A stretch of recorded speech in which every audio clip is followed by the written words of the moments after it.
Sorry about that. Alright, we're going to pick back up there. Phone decided it had enough of recording. So we'll get back to the road rage. You know, if you're working with somebody or volunteering with somebody, you've known them for years, they're cool as a cucumber, and then one day you're riding with them and they just snap shit. You know, something's going on. You really need to have a heart-to-heart with them.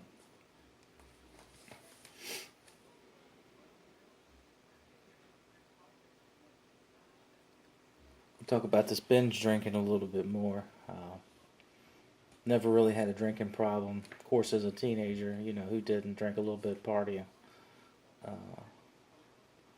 I got to the point where I just wanted to get some sleep. And, you know, something in my mind just told me, you know, pick up drinking, maybe that'll help you go to sleep.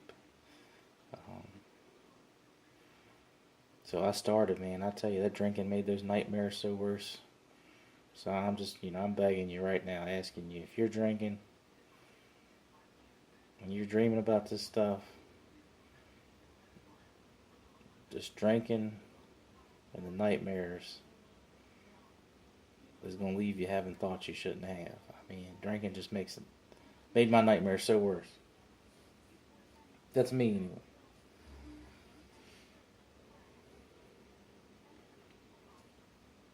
This right here is reckless behavior. Sorry, it looks like the computer is a little fuzzy there. You know, reckless behaviors for me was definitely spending money like crazy. The reason I spend money is just because I was sad. I wanted something that made me wanted to feel happy, you know. Go out and get a new four-wheeler, new truck, you know, you name it. Go get something new. You know, that makes anybody happy.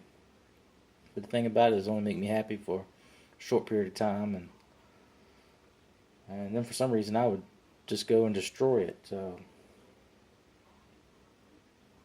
Don't make sense to me. It doesn't make sense to me at all. But it's just the way it was. I could buy a new four wheeler and just go tear the hell out of it, or bought a $50,000 truck, had it back in the woods. You know, you see people doing stuff like that. You know, just it don't make sense. You need to talk to them, see what's going on. And even though seeing, you know, multiple terrible, fatal motor vehicle accidents, ATV accidents, you know, we talked about the road rage a little bit, but you know, I would fly up and down the road, ride my four-wheeler with no helmet as fast as I could. You know, that's reckless behaviors.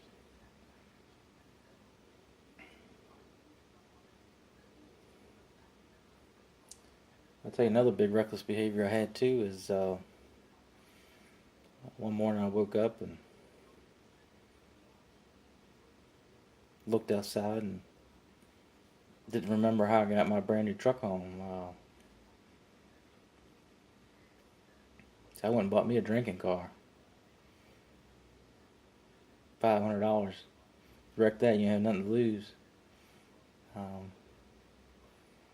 But that's just really how your mind works in this PTSD, and you're in that reckless state. We've all seen it. We've all seen it, just really probably didn't know what we was looking at. These guys and or girls just go on this steady uphill climb of so much potential,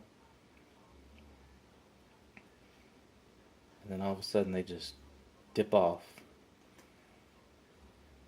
And you think to yourself, you know, what's wrong, you know, and instead of thinking about it, it's time to start talking about it. You can save somebody's life.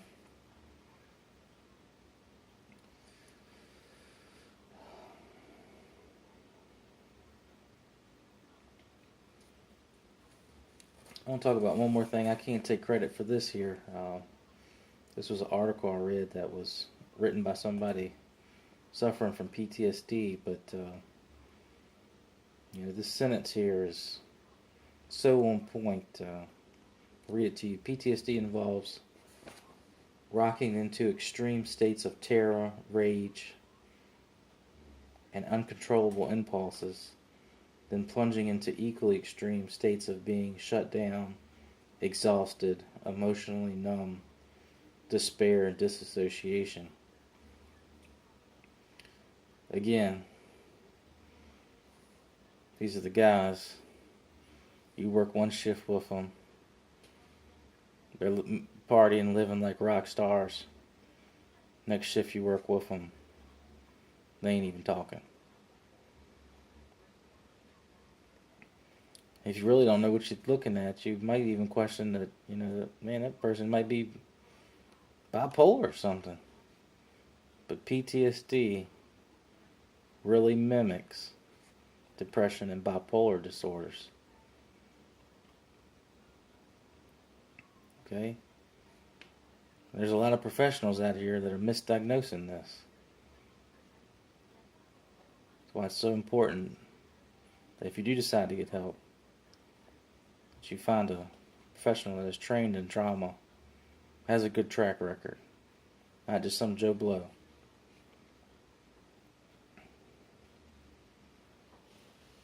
I do want to talk about numbness for a second. I know that should be on the feeling slide, but it's here and we're going to talk about it. This was probably my longest state out of anything. By the time I was 19 or 20, I was numb as a 2x4. Spent many years just numb. Go run these bad calls. Rock it out. Go to the restaurant right afterwards. Everybody's like, man, you act like that stuff didn't even faze you. Well, it didn't. I thought numb was normal. I thought that's what I trained for and that's what it was. I lived it for so many years. I just thought that was part of it. But when that numbness broke and those waves started coming in, it's rough.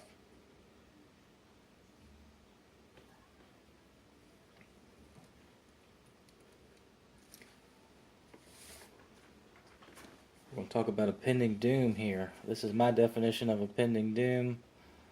Nothing I got from a book. Could be completely wrong about this or completely right. This is what I'm experiencing. This is what I'm going to talk to you about. Pending doom to me was like a pinball machine. The pinball machine has 4 walls. Most likely you're sitting in a room right now with 4 walls. So I want you to put fear on one wall, anger on one wall, intense sadness on one wall, and the unknown on one wall. That pinball machine has one ball. That ball is you. Inside that pinball machine is all these bells and whistles. That's all your calls.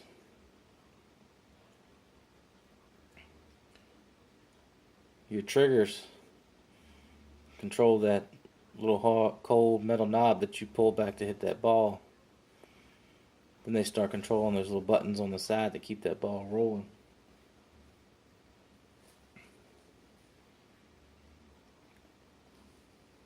And to me, that's really what impending doom is about. You just keep bouncing off those 4 walls. Bam, bam, bam, bam. You'll never know if you want to cry, you want to get angry, smack the hell out of somebody, you want to go and hide in fear.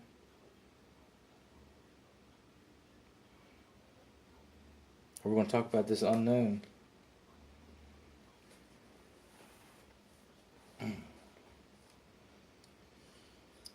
Unknown to me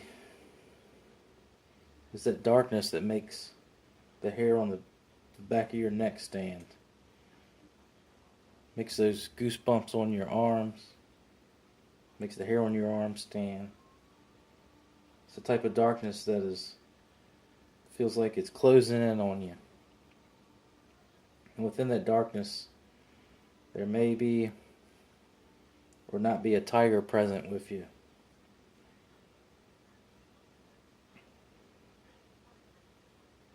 And you do not know if you should wait that tiger out, fight that tiger, run from that tiger. That unknown was the worst for me. That unknown was when I would have long nights of drinking and sitting in my car and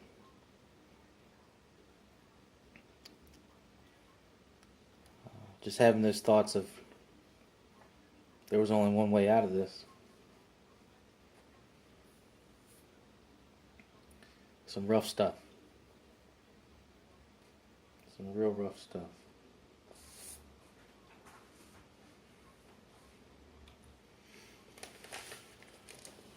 This is a great picture I found. I was just going to type some of this stuff off, and then I ran across this picture, and I figured, perfect, let's use it. We're going to talk about what the picture talks about, then we're going to talk about it a little bit more. It says signs of stress. I mean, a headache for sure. Lord have mercy. I had a headache all the time. Dry mouth, chest pain. This says upset stomach. I used to call it bubble guts. I mean, stomach just always turning. Muscle pain. I mean, of course your back always hurts. You're always lifting, always pulling. But I'm telling you, that pain was so severe. Once I started therapy, I'll tell you, that pain just really eased up. I'll talk about a couple other things here too that's not on the slide is extreme weight gain or loss. I put on 100 pounds very fast. My two go-tos, my two copings was eating and drinking.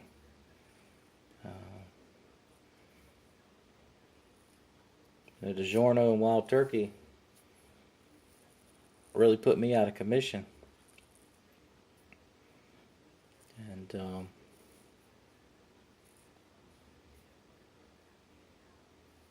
so you look at these guys or these girls, and they're really putting that weight on. It ain't because they're lazy. It ain't because they don't care anymore. It's because the two safest things that I could do to still keep my job, not have to worry about getting fired, was eating and drinking. If I started on hard drugs, drug test be gone. But I could eat and I could drink, and ain't nobody gonna say anything. I'm talking about just a bounding pulse in your neck. I tell you, that last year or so, when I was just trying to keep all this together and not tell anybody, and man, it felt like somebody was just taking a hammer and just whacking upside my neck. And my heart was just bam, bam. Right here on the slide it says cold and sweaty hands. For me, that's how it all started. It does not say feet though. I'm telling you. Your feet too. Feet get cold and sweaty.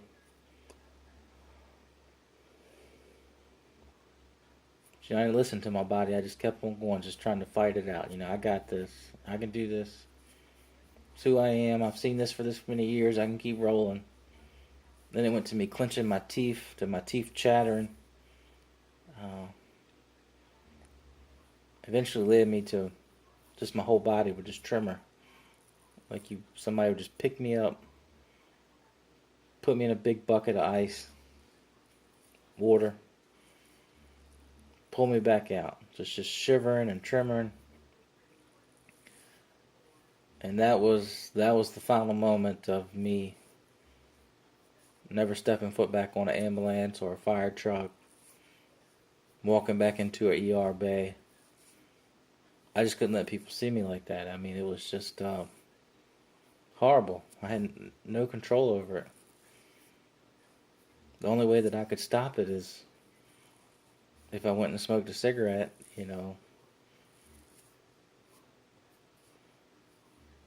whatever grounding technique that is, it would stop it immediately. But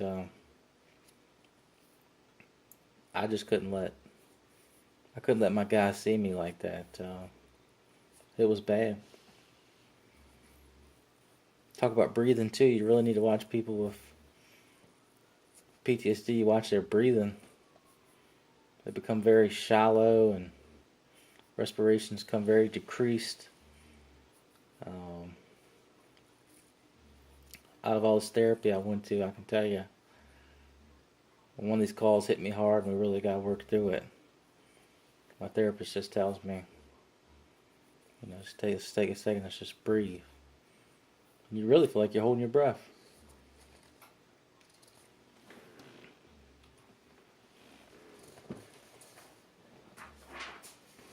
So this is some of the things we all need to look out for. These are all things that I personally went through. Of course, I didn't know at the time, but people told me afterwards. Once I opened up to them and told them, hey, I went to therapy.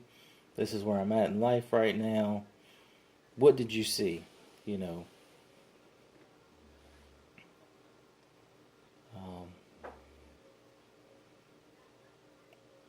Another big strong factor in this is just letting everybody know it's okay to talk about what they see. My guys or friends or however you want to word it, co-workers, they never told me. One of them, I ain't gonna say one, but a whole group of them I care greatly for. They pulled me aside one day and said, you might have compassion fatigue. And I was like, well, maybe I'll look into it.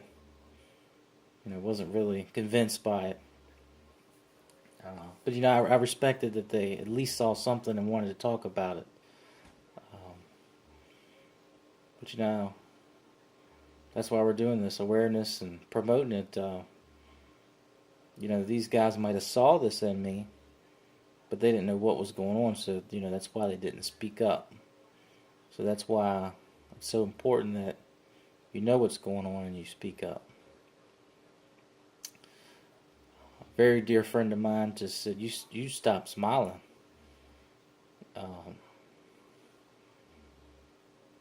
That's a very hard pill to swallow. You just seem very numb. That big old smile just went away.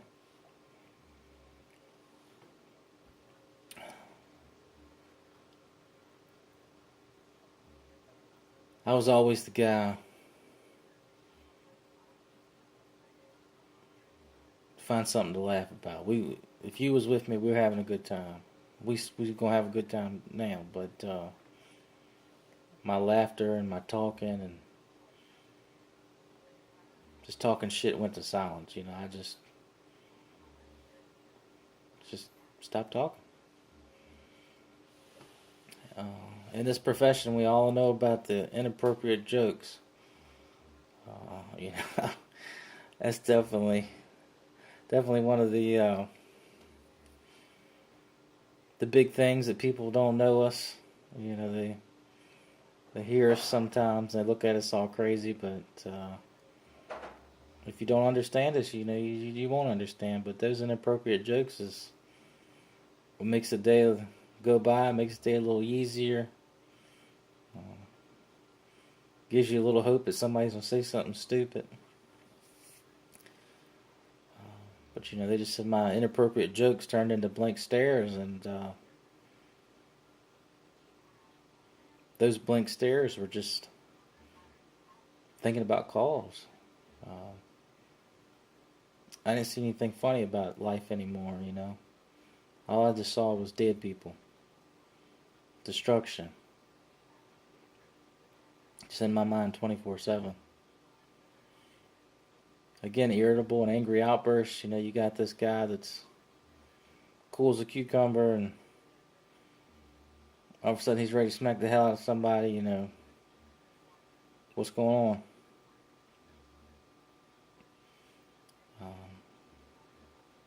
Somebody that's always worst case scenario thinking. They weren't always like that. They were always very optimistic. You know, make something good out of something bad. But then there's no more good talk. All it is, yep, worst case scenario. That mindset right there too.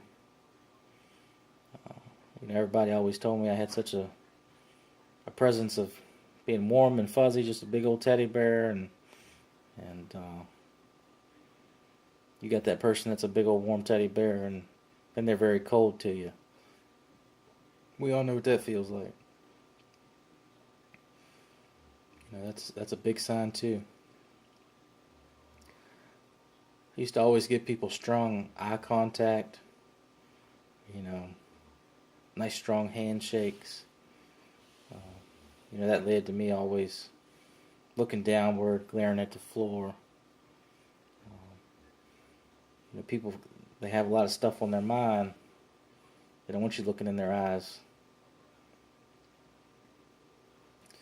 This one's just me too. I don't know if this is all of us, but I was always the guy riding in the officer seat, passenger seat, wherever you want to word it. Always telling a joke about something, having a good time, but serious when you need to be serious. And then I went to the guy that was always driving unless I was providing patient care. We'll get to it here, but driving is just keeping your mind busy. That person don't want their mind wandering anymore. When you're holding that steering wheel and you're watching that traffic, your mind is busy. So it takes you off the calls a little bit. People watching. If you notice that you always knew that you were a people watcher, and then one day you just stopped watching people, that's a sign that something's going on upstairs too. This is another one just for me. I used to always look at old pictures of accident scenes. No patients involved in them, of course, just pictures of the wreckage. And I lost those pictures one day right before going to therapy, and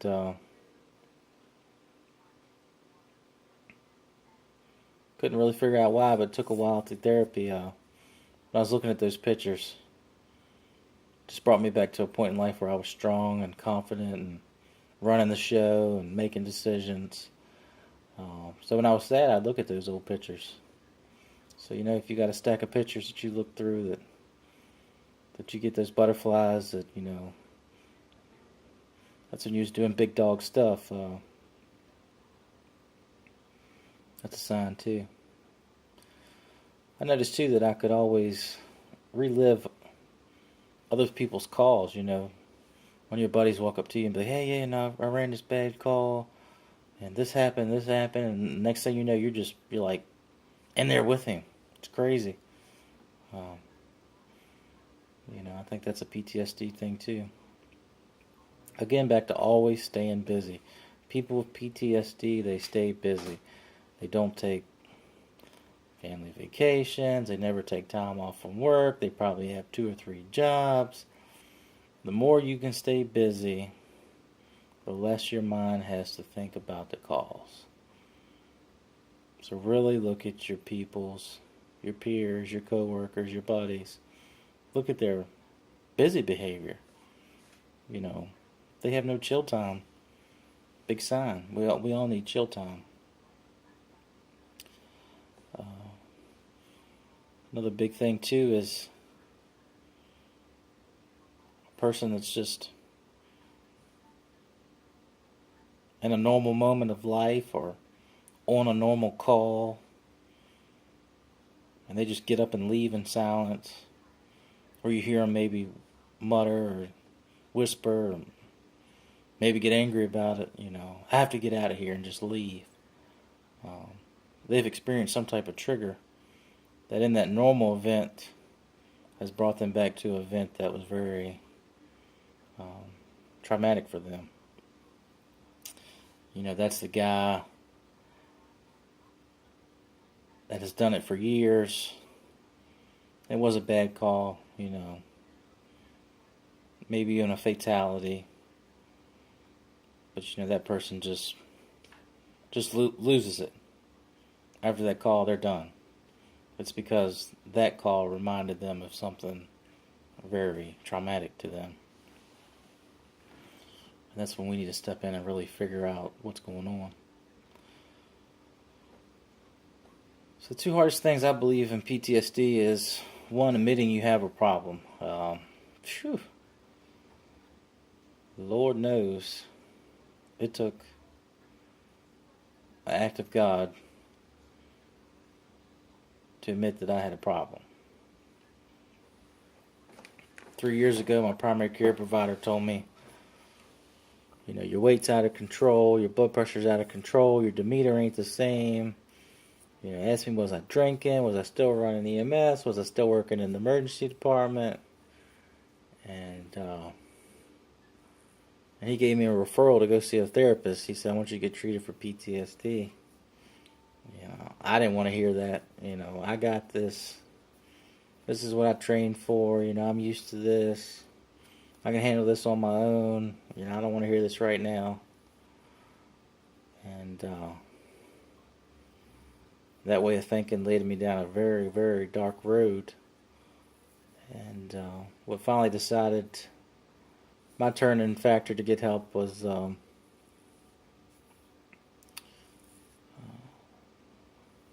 young daughter had a very bad choking incident, and to the point of CPR for minutes and just going through all those motions. And everything I avoided for years came crashing to me. Fire truck, police, ambulance, going to the ER. And just brought back a tidal wave of emotions, calls, and just knew that I needed to get help. Second hardest thing is just noticing all these signs and behaviors and feelings and telling your loved brother or sister, hey, you got something going on, we need to talk. I want you to know when you do tell them that, there's a good, strong possibility they might not talk to you again for a while, but it's worth it that you got the wheel turning on it. I know it's hard. I know it's not what you want to tell anybody. But you could save their life.